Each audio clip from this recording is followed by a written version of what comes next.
Well, Reiss Nelson wants out of Arsenal. It's official. And the man that has gonna hit obviously break it has been none other than David Austin, one of those that you all know that when he really coughs, the entire world really gets to know what is the cause of the cough. And Nacho from Real Madrid to Al Ittihad, it's another deal that we're here to talk about. And lastly, we are going to be here to talk about Matt Hummels on really saying his goodbyes to the fans of Borussia Dortmund after sacking their manager.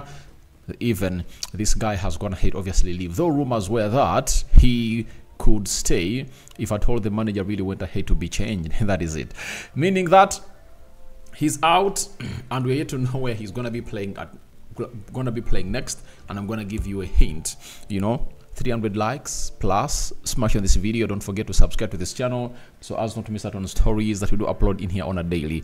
Rokani David is my name, and hope you guys are really having fun wherever you are, and continue to obviously subscribe to this channel so as not to miss out on stories that we do upload in here on a daily. And continue to subscribe because we want to hit 22,000 subscribers, and I know by the end of this week would have gonna hit that milestone in a nick of time. Now let's start it off with David Austin, football correspondent for The Athletic, has told us that Reiss Nelson has informed Arsenal that he wants to assess his options for a permanent transfer this summer. Crystal Palace, Fulham, Nottingham Forest and West Ham are among the teams interested. Arsenal would be looking for about £20 million including add-ons if they are to let Reiss Nelson leave the summer transfer window. So Reiss Nelson has very many sounding reasons as to why he wants to leave the side of Arsenal, and you can all agree with him that he really has a reason for really wanting to go out, because last season he really got, or last summer he really got into a trap, of Arsenal. He would have gone ahead to go to other teams that wanted him because he had gone ahead obviously put in some huge performances, but what Arsenal did was to convince him to say to it that they really go to the same page. And after going to the same page, obviously the results came up as Reiss Nelson signing a 4-year deal. And for Reiss Nelson, he never even put out what we call a buy clause because he knew to it that he might not get into that starting 11 of Arsenal. And that's why Arsenal went ahead obviously put in a lot of efforts to keep him, to see to it that they don't really lose him on a free. And I think it's really going to be beneficial to both sides, and Arsenal are not going to feel agitated or betrayed when their own homegrown player is really leaving. That is it. If they really get agitated, then I'll be like they're not considerate, because they went ahead to promise Reiss Nelson an ample playing time, something that Reiss Nelson hasn't gone ahead to get, because when you look at this season, only, sorry, the recently concluded season, Reiss Nelson came up and played 15 games, and I think like 13 of those he came off the bench, and I think he started 1 or 2 in the Premier League, and in the Champions League he played 5, and I know that it's only 1 that he started when they're playing away in PSV. I went ahead to even score an equalizer for the club of Arsenal. Then in the EFL Cup he played 2 games, so in total he played 7, 8. He played 23 games for the club of Arsenal. And we know to it that Arsenal went ahead to play 38 games in the Premier League. Arsenal from there continued to play 10 games, right, in the Champions League. Those are 48. They played 1 game in the FA Cup. Those are 49. And they played 2 games in the Carabao Cup. Those are 51 plus. And the Community Shield, 52. Out of 52 games, he didn't even average half of those games. And that is an indicator that he's not needed here and he wants to leave. And I think Reiss Nelson is making a very good decision for himself, because last summer Brighton was knocking on the door and they wanted to sign him as a free agent, and amongst the teams that want to sign him, I really believe that he can really act better in all of these teams. Crystal Palace, with them losing Olise, I think would obviously do a very good job there. and Arsenal can capitalize onto that and say, all right, you want Reiss Nelson, let us give you Reiss Nelson. After giving you Reiss Nelson, we are valuing him for like 25 million pounds, and now we add you more 40 million pounds to make it the 65 trigger clause that, or release clause, that you have in Ulisses' contract, and then we do business. You understand? They can really base onto that to see to it that they get in a player, and you know this guy's money comes in through as pure profit in there for you. Then Fulham also will be a very exciting side for Reiss Nelson.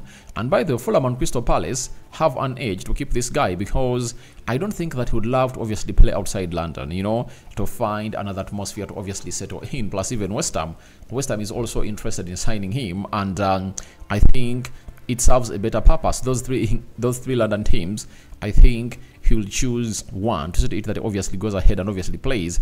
And I know he has already gone ahead to assess his he has already gone ahead to go out and really assess his options, and his agent knows exactly what team is willing to obviously put in that amount of money. And by the time we get that news, you know, we get the news, just get to know that the board of Arsenal had already gone ahead to get it, and I know they are going to be giving him green light to see to it that he obviously goes ahead to play for the side called either West Ham or what. And for West Ham, they really have some good understanding with Arsenal. They've just gone ahead to see to it that they sell to them Declan Rice, and Arsenal would want to obviously see some 20 million pounds out of the 105 cross from the side of West Ham to the side of Arsenal. I think that will make better sense for the club of Arsenal. But all in all, it's really gonna be a highly contested transfer. 4 teams in for this guy. Nottingham Forest, I don't think that we'll have to go to Nottingham Forest, because it has high chances of being really cut off. And if he plays for a team like West Ham, obviously they're really having a new manager. They are not under David Moyes. It's Lopetegui in here, and I think you can offer him something better and better and better and better and better into the mix. So that is it for Reiss Nelson. And if I'm Arsenal, I would obviously include in what we call a sell-on clause, right? Because they cannot obviously put in a buyback clause. He's 24, he's going to be making 25 in December this year, meaning that if he's to develop to the fullest for Arsenal to pick interest in him, he needs close to 2-3 seasons, and by then he'll be 28 years of age, and there won't be any reason as to why Arsenal need a player of 28 years of age. But there might be these other teams that might come in to obviously sign Reiss Nelson, and they would like to buy him from Crystal Palace, Nottingham Forest, West Ham, and Fulham.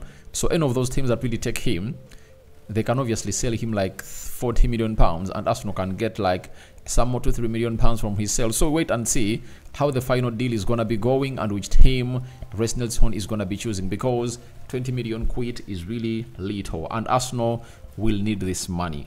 Arsenal will need this money to obviously bolster its transfer window, and he will be the first one maybe to show interest of leaving, because we've had a list of 4 that we know are really wanting to leave: Thomas Partey, Reiss Nelson, Emily Smith-Rowe, and Ed Nketiah. Now, one has left, and we wait to see how others are really going to react onto this. Are they willing to stay to fight for their positions at Arsenal? All that and more into the comment section below about Reiss Nelson. But I think it's high time he left. That is it. There is no business he still has to do at Arsenal. The position he plays in is one of the most competitive positions, because there is Trossard and Martinelli. You know, on top of that, we saw to it that in the end of the season, Arteta went ahead to play Gabriel Jesus onto that side, and it really looked very, very, very competitive, and there is no way he can go past all of those. So we wait and see where this story is really going to develop up to. But here onto the Rokani Media Football, it's really very important to note that we are going to be bringing you the latest news and information as far as all this is really concerned. Let's go to Real Madrid. The captain that won them the Champions League, known as Nacho, has come out and really shown his interest to leave. And Fabrizio Romano has told us that Nacho has still not agreed terms with Al Ittihad after a 2-year contract proposal. not a done deal. Real Madrid also still waiting for his formal final communication on decision about his future. Al Ittihad are on it, but it's still in Nacho's hands, taking his time. So, who awaits or who is delaying this? It's Nacho. That is it. If Nacho asks Real Madrid that, I want to leave, I know what Real Madrid does. They don't stand in your way. I've seen them do it for I've seen them do it for very many players. Casemiro, when he said he wants to leave, obviously they never stood in his way.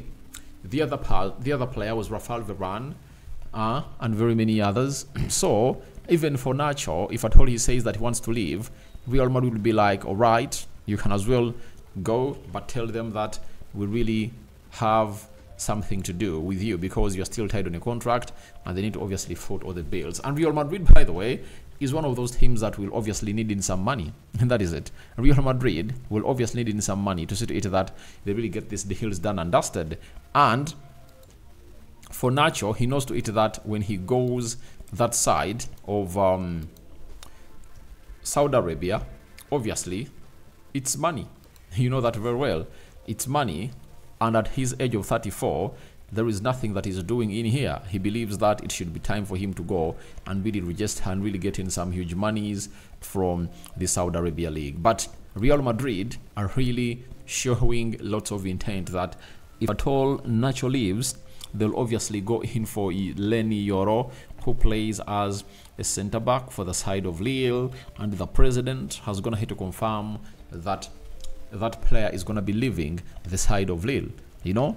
So if he's leaving, then Real Madrid will have to contemplate onto what to do. And for what I know about the side of Saudi Arabia, they can obviously facilitate the deal of Leny Yoro to come through at Real Madrid because they are a team that is really pocket happy, you know. They can easily open up the strings of the passes or the strings of the money pass and obviously get them like 30 million euros and obviously get this player in, because for them all they want is to be having what we call superstars into their league such that they attract attention, and they want to see to it that players like Nacho come in through and obviously play some bit of football in Saudi Arabia, where Ronaldo, Benzema, N'Golo Kante and very many others are really playing at. Now, we've always gone ahead to come in here and told you that Matt Hummels is a deal that you have to look at that might happen any time from now. And guess what? It has gone ahead to happen, and he's out, living as a free agent. And today, he has went ahead to put his option and said, dear fans, my time in black and yellow is now coming to an end after more than 13 years. It has been a huge honor and pleasure for me to have played for Borussia Dortmund for so long and to have been part of the journey from 13th place in January 2008. Sorry about that. And of course, the countless great coaches and fantastic players I have had the honor of meeting. I'm keeping my fingers crossed that you all meet up and that you all meet up again at Bosigplatz as soon as possible to celebrate. Until then, I'll be cheering you on from afar and hopefully from time to time in the stadium. I'll miss you. So he's one of those players that has gone ahead to be loyal to the side of Borussia Dortmund, and Matt Hummels has really shown that he's really a good legend, and I think he deserves a very huge send-off. And I think if I told you a Borussia Dortmund, one time they'll call him back to their stadium to see to it that he obviously gets what we call a good send-off, because he deserves one as one of those players that has gone ahead to come up and obviously put in a very big shift. There are rumors that he might be playing for AS Roma next season. That is it. And he hasn't gone ahead to feel like his body is yet to go to Saudi Arabia or America or anywhere else to make some huge monies in there for you. So guys, thank you very much for watching through, but that comes after even the manager Dusan Tadic has gone ahead to be sacked, or they parted ways amicably, and Nuri Sahin has gone ahead to be named as the new manager for the side of Borussia Dortmund. Now, your thoughts on Reiss Nelson requesting to leave Arsenal are welcome in the comment section below, meaning that he has gone ahead to hand in a transfer request. And then, what do you make about Nacho to Saudi Arabia and Matt Hummels bids farewell to the fans of Borussia Dortmund? May the living to God bless you abundantly. Rokani David remains my name. Sign out for now. See you later. Bye-bye. The Euros are starting. Can I share a little bit of the lineups? All right. Euros. Let me show you a little bit of the lineups, you know, because the game is starting anytime from now, and I'm delighted to obviously be one of those people that God has gone ahead to keep alive to obviously bring you these Euros. I started watching Euros in 2000, right? Until now, I'm watching the Euros to the fullest. So, that is it. That is the starting 11 for the side of Germany. And they're having Manuel Neuer in goal, Kimmich right back, Metel Stadat left back, Rudiger and Tar in the central defense, Andrich and Toni Kroos into the double pivot, Musiala right attacking midfielder, Ika Gundogan central attacking midfielder, and Witz as a left attacking midfielder. If you've been supporting Bayern Leverkusen, you know how deadly this guy is. Then Kai Havertz for Arsenal is leading the line. After that, we go to the side of Scotland. 3-4-2-1. Gunn in goal. Porteous, Henry, and Kieran Tierney in the central defense. Ralston right back. Then Robertson Ralston right wing back. And Robertson left wing back. McGregor and Scott McTominay in the midfield, then Christie and McGinn playing as the two central attacking midfielders, and Che Adams leading the line for the side of Scotland. And my prediction is 2-1 in favor of Germany, and the game is on, but I'm gonna be live streaming the match reaction onto this game. Bye bye.